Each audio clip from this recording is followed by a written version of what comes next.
How's it going, Shuffle Squad YouTube channel? My name is PrimeTimeWizardTV, and today we're gonna take a page out of LDF's book and also make a call for the Pokemon World Championships.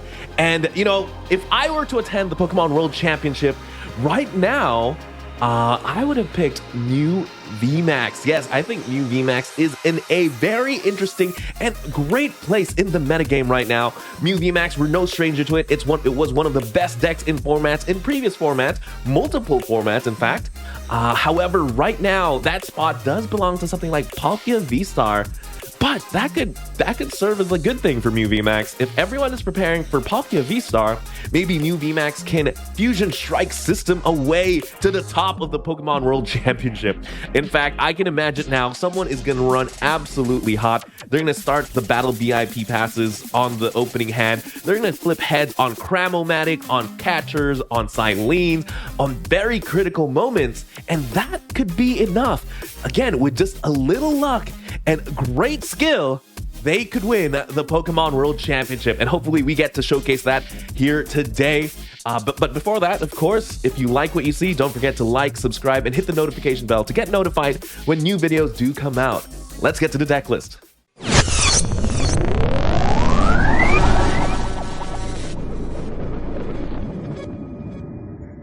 All right, this is the deck list we're going to be bringing here today. This is actually a deck list from a couple of Shuffle Squad team members, Gabe Smart and Cal Connor, who were able to pilot this to a first and second place finish in a recent late night with over 300 people. So unfortunately, the secret is out. Mew is good, and hopefully we can get some success with it to here today. Again, you're probably familiar with this deck. It revolves around Genesect V, the Fusion Strike system. This card allows you to draw until you have as many cards in your hand as you have Fusion Strike Pokemon in play. And again, if you have 6, that means you can draw up to 6 for each Genesect. And that's the key. That's the crux of the deck. You're drawing so much, you have access to so many good cards, and it's essentially just trying to win tempo that way. We also have the attack. Technoblast is sometimes the main attack we're going to be using. 210 for two metal and a colorless, and unfortunately you can't attack the next turn. We're also using the Meloetta with the Melodious Echo. Everyone is fearing this card, of course. Melodious Echo does 70 times the amount of Fusion Strike energy. It's not surprising to use this attack on your very first turn, going second, and just getting a few key knockouts, and we're going to showcase that hopefully later today. And again, of course, the Mew V and Mew VMAX of the deck. A couple of meaningful attacks here. Energy Mix, just in a pinch, you can accelerate energy. Hopefully, you're never in that pinch though, because again, we need to get a little bit lucky with this deck. Psychic Leap is a great attack. It's a great attack to use or to copy, just in case you need to reset to hide your Mew, right? If your Mew has any damage on it, you can heal it off, put it all back into deck, maybe reuse a couple of resources, and of course the main attacker of the deck is going to be Mew VMAX with the Cross Fusion Strike attack. Choose one of your bench Fusion Strike Pokemon attacks and use it as this Pokemon's attack. That means you're copying Genesect V, Meloetta V, even Mew V, potentially, and Max Miracle is just a great secondary attack. It's great when Pokemon just prints a shred ability on already broken card, so this way we do have outs to stuff like Milk Tank. Those are the Fusion Strike system Pokemon, Fusion Strike style Pokemon of the deck. And of course, we're playing a Pumpkaboo. This is a very good addition, in my opinion, to the deck. A great late game to mid game option to bump a stadium, because again, the number one fear of Mew VMAX is going to be that path to the peak. If you can bump that path to the peak mid game, and essentially we could probably stabilize from there, hopefully, and that's why the Pumpkaboo is there. For the item lineup, we're playing a ton because we want to draw into them. They're playing 4 Battle VIP Pass, great card, just to be able to fill up the bench with Fusion Strike Pokemon. We're playing 4 Cram-o-matic. This is one of the cards that we need to use to get lucky. You discard an item card, you flip a coin. If you heads, you get to look for anything in the deck, and a lot of the time, it's the way you win with Mew VMAX, you have to draw into the right cards at the right time, unfortunately.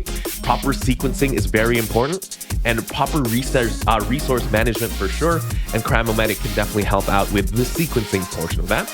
We're playing 1 Echoing Horn just to add another boss target, potentially, just in case, you know, if we don't have enough firepower to go through another V-STAR, you can Echoing Horn something into play and get the last 2 prizes that way. Playing one Escape Rope as a switching option. This is a very important card, I think, in this deck. So it's Pokemon Catcher. This is a way to really steal tempo. Again, I feel like when you're playing Mew VMAX, the game is dictated on the very first couple of turns of this game for sure. If you can get like the whole shebang, you can get Meloetta with a couple of Fusion Strike energy to do 210 potentially, and with some damage modifiers up to 200 and 250. You can Pokemon Catcher up anything your opponent is trying to set up. Again, if this is your turn 2, your opponent hasn't been able to use a supporter yet. At most, they probably drop down a Pokemon V, attach to it. If you can Pokemon Catcher, if you get heads with this, I think you essentially can win the game. You can steal a couple of games for sure if you take out the main Pokemon in your opponent's side of the field on the very first turn. That's why we're playing this, because we can't play Boss and Elesa Sparkle at the same time, right? And we'll get to that in a minute. Playing 4 Power Tablets, of course, just to power up our attacks. This is the way we can hit the big V-Stars, hopefully. We're also playing 4 Quick Ball, 4 Ultra Ball as our Ball Surge, 2 Switch cards, 2 Rotom Phone. Again, just consistency card, good item card to really pick out what we get from the deck, because sequencing is so important with this. For our stadiums, we're playing 1 Old Cemetery to potentially weaken a couple of V-Stars for sure. Maybe save us a couple of Power Tablets, because whenever they attach an energy to a non-psychic, they take 2 damage counters. And 2 Rose Towers just to really help draw, right? But again, we're playing stadiums specifically to counter Path to the Peak. For our supporter lineup, we're playing 2 Boss's Orders, of course, because it's Boss's Orders. Playing 1 Cyllene. This is another key card. This is another coin flip card. So you have a couple of coin flip cards that are important early, like the Pokemon Catcher, that can dictate games, right? Late in the game, sometimes you're missing like that one Power Tablet to really finish off the game. Cyllene is a great way to reuse a couple of resources. Maybe you need that energy to finish it off. Again, it's a flip, but as long as you flip 1, typically, you could steal games for sure. Again, if we get lucky, you can win games with this. Again, it's flip 2 coins, put a number of cards from your discard pile with, depending on the number of successes or number of heads. And of course, the main card here, Elesa Sparkle. Choose up to 2 of your Fusion Strike Pokemon. For each of those Pokemon, search for a Fusion Strike energy and attach it to that Pokemon. This is the way we accelerate Fusion Strike energies to our Meloetta to get that turn 1 pressure, right? And of course, 2 Choice Belt for damage modifying, 3 Double Turbo to attack with a Mew, and 4 Fusion Strike energies. Again, this is not something that is new in the format. I'm sure you've run into this a lot in the past. But again, with new tools like Cyllene or the late game Pumpkaboo, hopefully we can try and mitigate the weaknesses that Mew VMAX has showcased in the past. And honestly, the goal here is just to put so much pressure early in the game that it just carries over through the rest of it and steal games left and right for sure. And with that, let's get to a couple of games here. Get a game here, and again, we're playing Mew VMAX. Ideally, we do like to go first just to be the first one to set up, but going second is not too bad. Maybe we can showcase the fact that we can go Mew, the very explosive Meloetta play here. Looks like we're up against another Mew, a baby Mew. This could be potentially Dialga VSTAR, and we'll have to see it. They go for trekking shoes again. It most likely is. There it is. There's the metal energy in the discard pile. And yeah, again, what Dialga VSTAR likes to do is they want to be able to set up just a single Dialga though. And what Mew does best is targeting down main targets, right? Main high value targets and taking out knockouts, very, very early knockouts to steal tempo. And let's see if we can do just that. They go for the forget what it's called, Mysterious Tail, to be able to get just another Metal Saucer into the hand. Not too bad. They retreat there, get to do it again. They haven't dropped a Dialga just yet. They're gonna want to do that pretty soon. There's the Ultra Ball that could definitely get them the Dialga here. There's the Ultra Ball. Let's see if they do get it. And then after that, it's gonna be on us. As with our hand, with the Battle VIP Pass, it's definitely looking good. Anytime you have Battle VIP Pass, you know you're going to have a good time. They go for Crobat here, drawing a couple of extra cards. And with a Quick Ball, maybe grabbing something like a Zacian or a Radiant Greninja to just really keep the draws coming. We know for a fact they have a couple of Metal Saucers already in hand. They get the turn 2 VSTAR attack, that could be very problematic for sure. They have a couple of metal energies now in the discard pile. There's the one metal saucer. And let's see what else they have to work with. They play the training core. That means they can get back a metal energy back into the hand to be able to reuse the Radiant Greninja here. By using the scoop up net, they can pick up the Radiant Greninja, just reset that ability there. Concealed cards, able to draw 2 more. They're going to pass here again, and now it's up to us. Let's see if we can get it. We're going to have to use this Battle VIP Pass again to grab a couple of cards. I'm going to grab the Meloetta and the Genesect. Yeah, we're just going through the deck. We have Power Tablets. We have the Elesa Sparkle. That's pretty important. And 3 Fusion Strike Energy. Only 3. That means 1 is prize. It might be a little tough to set up the Meloetta this turn. But again, if we do get it, that's pretty much game over, right? If we get the Meloetta catcher on the... If we get the Meloetta attack on the Dialga, that should be game here. But it's just a matter of, can we do it? We have a couple of cards to work with. We can go high roll it, go Cram-o-matic, or get a Battle VIP Pass, or we could go Quick Ball. I think definitely Quick Ball was probably the safer play, but we wanted to high roll it there on the first turn. We're just going through the deck now. I think we want to grab like the Fusion Strike Energy, but since our hand isn't as set up as we like, we just go ahead and grab the Battle VIP Pass. Always good there. Grab 2 Genesects, just increase our draws. Looks like, or maybe we could grab the Mew V instead. Yeah, just in case. We like to have 2 Mew Vs in play. We could go ahead and play the Rotom Phone. We could get another Battle VIP Pass. Draw into that Battle VIP Pass using Rose Tower, not having to expend Genesect draw there. And we could get 1 more Genesect using this Battle VIP Pass. Looking good. And now we draw 5 cards. 5 cards to find a combination of cards though. There's a Fusion Strike Energy. Love to see that. We're just going to go ahead and commit that to the Meloetta. Could potentially get it. Go ahead and use this Quick Ball on the Mew. Just thin out the deck. We could use the Switch. We could use the Power Tablet and the Switch just to really thin out the deck here. Again, this could be a game-winning play. If we get it, we might just go for it. Very, very risky for sure. We're going to go ahead and draw 5. We do get the Pokemon Catcher as well as the Boss's Orders. We're going to go ahead and Pokemon Catcher. We do get the Dialga into the active. Now it's a matter of, can we get Elesa Sparkle? If we get Elesa Sparkle, that should be game here. We'll draw 3. Again, very risky plays. Very risky plays for sure. We're expending a lot of resources for this play. If we don't get it, we could be in a lot of trouble. We're going to go ahead and Fusion Strike System for 3. We do get it on the last draw. However, Fusion Strike, we get the Elesa Sparkle, attach a Fusion Strike Energy to the Meloetta and the Mew, and that was it. That was the dream play here. A targeted Melodious Echo for 280 damage, I believe. 300 damage turn 1. Typically, again, when you're playing Mew VMAX, you can dictate the game. You can tell how the game is going on literally the first couple of turns. Like, you can tell if you're going to win or lose the game the first couple of turns. And based on that turn, especially against something like Dialga VSTAR, that should be game, right? At this point, for them to set up another Dialga, they're going to have to bench it. They have to try and reset it up that way. They go for the cross switcher there. Again, maybe just to reuse a couple of Mews. Getting the Mew into the active with the air balloon seems pretty good. Just see Mysterious Tail, maybe grab a Quick Ball. Yeah, there it is. There's the Quick Ball, trying to find another Dialga VSTAR. Let's see. Yeah, there's the Quick Ball on the Mew, grabbing another Dialga VSTAR. But again, at this point, now we don't even have to depend on stuff like Pokemon Catcher, because we can play Boss's Orders to really target anything down. And with more Fusion Strike Energy, we're doing 280 naturally without any damage modifiers, which is kind of crazy.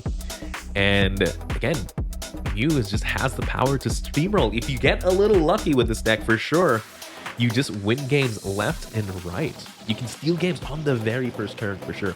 They're going to drop a Zacian as well as another Mew. Makes me think, yeah, maybe they're opting to attack with the Zacian this turn. Could definitely bring them back into this. Definitely takes out the Fusion Strike Energy. taking 2 prizes as well. Could be good here. Luckily, we do have another Fusion Strike Energy in hand. Let's see what they go for. Again, luckily we can attack with the Meloetta. We have the Echoing Horn in hand as well, so I'm not sure if... yeah, we have the Echoing Horn in hand. We could potentially take a knockout. There's already a Crobat in play. Basically, we have all the prizes we could need already in play. We can take a knockout on the Zacian and then the Crobat. But yeah, they're going to go ahead and retreat to the Zacian. I'm going to use a quick ball there, grabbing, I have to believe, Dialga VSTAR, but it's going to be really hard to power that up, especially since they committed, I believe, 3 Metal Saucers just to power up the previous Dialga as well as this Zacian here. So let's see what my opponent does.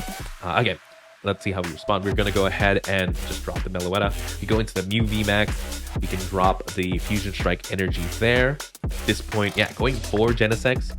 Why not? We're not going to need another Mew V. I believe we're going to go ahead and just use this Cram-o-matic on the... just use the Cram-o-matic on the Echoing Horn. I'm just going to go ahead and grab the double turbo at this point. I think this is a scenario where we're just like, you know, just setting up checkmate for the next turn. We don't need anything else. We can just attack with the Meloetta. We can pass. We can go Boss's Orders the next turn. And yeah, we're just going to go ahead and Melodious Echo, take a knockout on the Zacian, going down to 2 prizes. Now it's down to my opponent. Again, we just put them in a very, very tough position turn 1, where they were able to take a knockout the next turn. But at this point, maybe they're out of resources, right? They're going to have to hide behind at least 1 Mew, attached to a Dialga, start powering it up with like manual attachments or metal saucers for sure. They could attack into the Meloetta. That could be a thing as well. Maybe thinking that, hey, you know what? Maybe they don't have enough power tablets anymore to take a clean knockout on a 280 HP Pokemon. But we'll have to see here. They make use of our own Rose Tower here. Go for the Energy Search. They could still use something like the Radiant Greninja. 13 cards left in the deck though. Let's see what they looks like. They missed a Mew. Yeah, they missed a Mysterious Tail there. They're going for the Avery. This is gonna hurt our draws. We're just gonna go ahead and lose 2 Genesect. But again, with the Avery, that pretty much guarantees the game, because our hand isn't gonna get disrupted. We do have Boss's Orders already. And yeah, we'll have to see here. Let's see if they can surprise us with any other play here. It might just be a pass on the Mew. They could attack again. They haven't used any other Metal Saucer, their last Metal Saucer just yet. Yeah, there's the well played, maybe realizing the writing is on the wall there. They retreat to the Crobat V, just realizing, yeah, again, they didn't have anything. We did have the Boss's Orders anyway, just in case. But yeah, there we go, 240 damage. Pretty much Meloetta carrying the entire game. Good game to my opponent. All right, so we got a game in our hands. We're up against 0xEO. Love the coin here. Let's see if we can win it. We do win the coin flip. As much as, again, I would like to showcase the turn 1 targeted Meloetta 210 damage. I'd like to go first. I think that's still the best play, especially when you don't know what you're up against just yet. Yeah, again, hopefully we do open good here. Double Battle VIP Pass would take this hand in a heartbeat. We might be up against a Lunatone Solrock here, which could be problematic for sure, especially since we did opt to go first. That means they get the first hit in. Lunatone does like to go first here. Does like going second because they can attack on the very first turn of the game. I'm going to go ahead and open the Mew V. Let's see what they're playing. Again, this should be a very interesting game for sure if it is Lunatone. And it's just a matter of... No, it's going to be Shadow Rider. In that case, it was very, very good that we got to go first.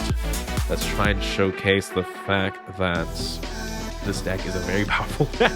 I'll be very greedy here. Just go ahead and Cram-o-matic away the Switch. Unfortunately, it is Tails. I'm going to go ahead and quick ball away the Ultra Ball. Very greedy first turn. I'm going to grab a Genesect because what I want to do here is just really outpace my opponent. Right? I want to be able to attack turn 2 for knockout for sure. That's great. We'll draw 1 here. Okay, not the best first turn, but I think based on our opponent's deck, I think this is a-okay, right? As long as we get the Mew VMAX next turn, we do take a knockout on the Shadow Rider. And since we are up against a VMAX style deck, these Power Tablets are very premium. And let's see what else our opponent plays here. He goes for the Mewtwo. Very problematic card as well here, because they can use something like their VSTAR attack to really put damage on my board, since almost everything in my board is going to be Pokemon V. They do Marnius, which I do like, because again, I didn't feel comfortable using any of the resources in my hand. This gets me a new hand of things we can just go ahead and burn. We can go use this catcher if we're worried about this Mewtwo. We do have the Fusion Strike energy again. We'll just go ahead and attach that to the Mew. I'll use the catcher. Let's see if we get it. We don't, but that's a-okay. We'll use this Rotom Phone here. See what we're playing with. I could just grab a quick ball here. I think I'm okay with that. We'll just go ahead and Fusion Strike system, draw 2 for the quick ball. This way I can quick ball away the Battle VIP Pass. Grab ourselves, honestly, another Genesect seems okay to me. We'll attach to the Mew, so this way all I'm looking for is a Mew VMAX, and I do get knockout on the Calyrex, and this guarantees that I do get the knockout on the Calyrex V.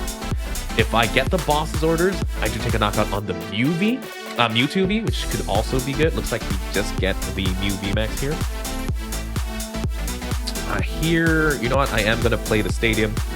Let's draw 2. Why not? Unfortunately, here we aren't going to be able to take a knockout on the Mewtwo, but I think that's a-okay. We'll go ahead and use this quick ball on the Mew. Let's grab ourselves a Meloetta.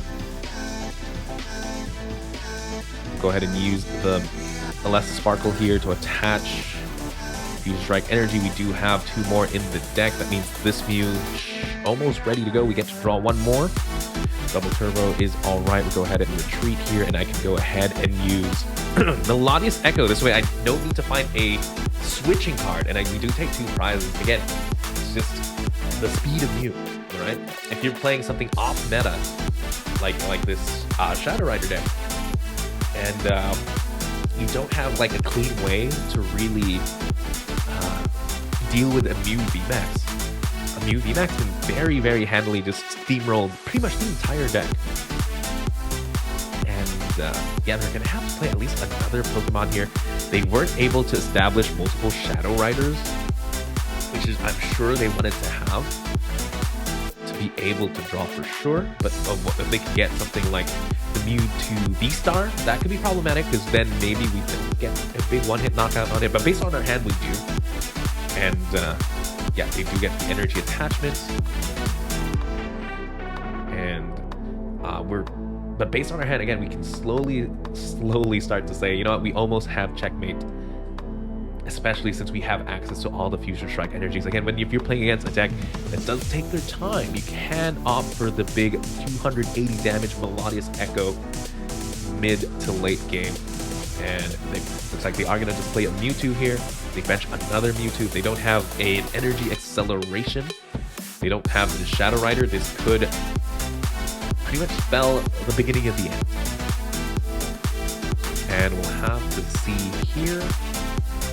They play the Training Court just to grab some energy. They go for the Star Raid, which is 120 damage across the board. That's a lot of damage dealt here. But this play right here, where we just go the Ultra Ball, starting Mew V and the Battle VIP, just to guarantee we get the Mew VMAX. We'll drop this. In fact, we don't really need anything else, where I'm just going to attach the Meloetta. We'll draw a couple of cards. I don't even need the switch because I have the double turbo. So in this case, I'm just going to go ahead and cross Fusion Strike into a Melodious Echo for the knockout on a Mewtwo VSTAR. And just having a pretty clean knockout on a VSTAR with just 4 energy in place feels pretty good for sure. And this way, again, I don't think this Mewtwo can do anything. Even if they take a knockout on this Mew, the Fusion Strike energies are attached to the bench, which puts them in a safe position. And we can cleanly take a knockout on anything on the field. We haven't even used any Power Tablets just yet. And again, this just shows the power of the Mew VMAX deck. If you're going into World, and if, again, like decks like these, they aren't prepared to play against Mew, maybe it is a cleaner Palkia matchup, potentially, if you're playing Mewtwo VSTAR. But not a Mew matchup for sure. And let's see here. They can do anything else. Again, I don't think there is. After the research, they're going to have to retreat into a single prizer. But well played to my opponent. Again, we just put on the pressure. And again, something Mew likes to do is if there's any hint of weakness at all in your opponent's deck, Mew VMAX is one of the best decks that can punish it. Like having 1v in play that you're working with, Mew VMAX is one of the decks that can definitely target that and just, take knockouts, take key knockouts for sure. But good game to my opponent. And that was Mew VMAX. Yes, again, this was, in my opinion, the deck that could take the world stage. Again, take the Pokemon World Championship. I think this deck is just very, very consistent and very powerful early in the game. And with some tools, with some techs to be able to address some of your late game issues, I think this deck is in a pretty great position for sure. Something you have to watch out for in the Pokemon World Championship. Again, all it takes is one person to run extremely hot. Just open the Battle VIP passes, hit heads on very crucial turns, and they could potentially be the next Pokemon World Champion. But yeah, again, guys, that was my opinion. Let me know what is yours. What do you think it could win the Pokemon Worlds?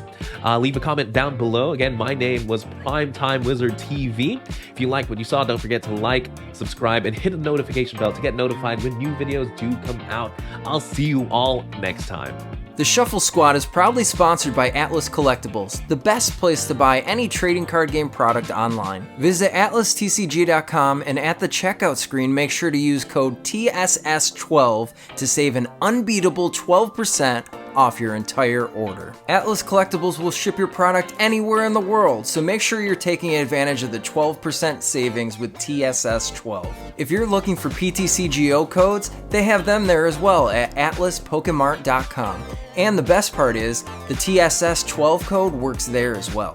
And if Pokemon is not your thing, don't worry. Go to atlastcg.com and see all the other amazing trading card game products they have there to offer.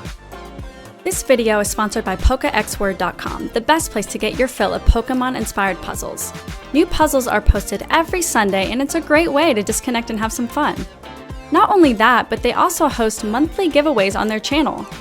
I personally complete these puzzles every week and can honestly say that they're pretty challenging. They've recently added a puzzle with flavor text only, which is a ton of fun. Be sure to follow PokeXword on Twitter to get notified when new puzzles are posted and when their giveaways are live.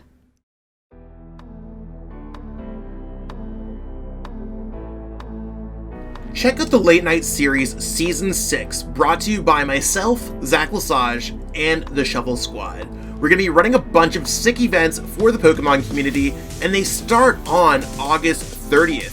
So one thing you might be noticing here is that there's an EU time and an NA time. We have one at 12 p.m. Eastern, which works out to about 5 p.m. in London. And then we have one at 7 p.m. Eastern, which should help out a lot of players on the West Coast play in this event. That being said, we still have a lot of cool things going on. Expect similar prizing that we've had for other Late Night Series events. Expect better staffing. Expect better tournament experiences. And of course, we do have a stream going up for this season as well, and I will be streaming the event on Twitch. That being said, we have the whole season up on the Play Limitless website. Late Night 51 all the way through 70 runs until we hit the Invitational on November 5th. So check that out, sign up today, and support Zach Lesage Events and the Shuffle Squad. See you there. The Shuffle Squad is an organization focused on bringing light to the Pokemon community. We love everything that there is to do with Pokemon, and we hope that you do too. Make sure you're liking, subscribing, following us, and commenting on this video to let us know what you'd like to see in the next video on the channel. Thank you so much for watching this video in its entirety, and we hope to see you next time.